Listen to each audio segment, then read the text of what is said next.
ஏன் அனைத்து இந்திய அண்ணா திராவிட முன்னேற்ற கழகத்துடைய பொதுக்குழு என்றாலே எப்பொழுதுமே கழக தொண்டர்களுக்கு ஒரு திருவிழாவை போன்றது மட்டுமல்ல, மிகப்பெரிய அரசியல் முக்கியத்துவம் வாய்ந்த பொதுக்குழு. இந்த பொதுக்குழுவை பொறுத்த வரைக்கும் புரட்சித் தலைவர் எம்ஜிஆருக்கு பிறகு, புரட்சித் தலைவி அம்மா அவர்களுக்கு பிறகு மூன்றாவது தலைமுறையாக மரியாதைக்குரிய அண்ணன் எடப்பாடியார் அவர்கள் இயக்கத்தை இன்றைக்கு வலிமையோடு நடத்தி கொண்டிருக்கிறார் என்பதை பறைசாற்றுகின்ற வண்ணமாக மட்டுமல்ல, அடுத்து அதிமுக தான் ஆளும் கட்சி என்று களத்தில் பேசப்படுகின்ற விஷயத்தை உறுதிப்படுத்துகின்ற பொதுக்குழுவாக இந்த பொதுக்குழு அமைந்திருக்கின்றது. இனி அனைத்து இந்திய அண்ணா திராவிட முன்னேற்ற கழகத்திற்கு வசந்த காலம்தான். காரணம், இன்றைக்கு இருக்கக்கூடிய ஆட்சியின் மீது வெறுப்பு, கோபம் மட்டுமல்ல, இன்றைக்கு மக்கள் எப்பொழுது அதிமுக ஆட்சி வரும் என்று நினைக்கக்கூடிய அளவிற்கு இந்த ஆட்சியை விரும்பக்கூடிய நிலையில தான் இந்த பொதுக்குழு நடந்திருக்கிறது.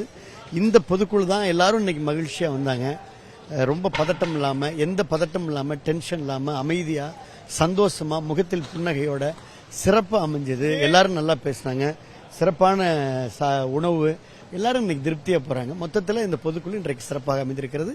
ரொம்ப எளிமையான கண்ணு வர்ற வழியில கூட எங்கேயும் ஒரு வரவேற்பு கூட வேண்டாம் என்று, ஏன்னா இன்னைக்கு வெள்ளத்தால் பாதித்த அந்த நிலை இருக்கிற காரணத்தினால மிகுந்த எளிமையோடு அதே நேரத்தில் முக்கியத்துவம் வாய்ந்த நிகழ்வாக அண்ணன் அமைத்திருக்கிறார். நிச்சயமா சார், பொதுச் செயலாளர் இந்த மீட்டில் நிறைய விஷயங்கள் பற்றி பேசியிருந்தாரு.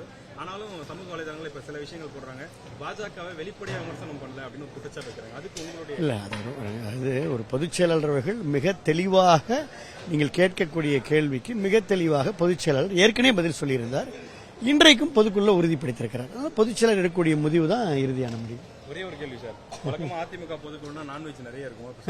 கடந்த பொதுக்குழு இந்த பொதுக்குழுல நான்வெஜ் இல்ல, மட்டன் இல்ல, சிக்கன் இல்ல, மீன் இல்ல, நிறைய தொண்டர்கள் நிறைய போடுவாங்க.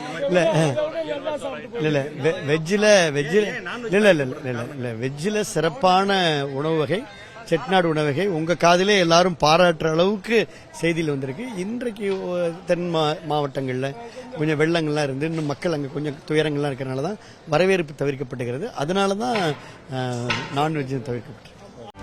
செய்திகளை உடனுக்குடனும் துல்லியமாகவும் தெரிந்து கொள்ள சப்ஸ்கிரைப் பண்ணுங்க.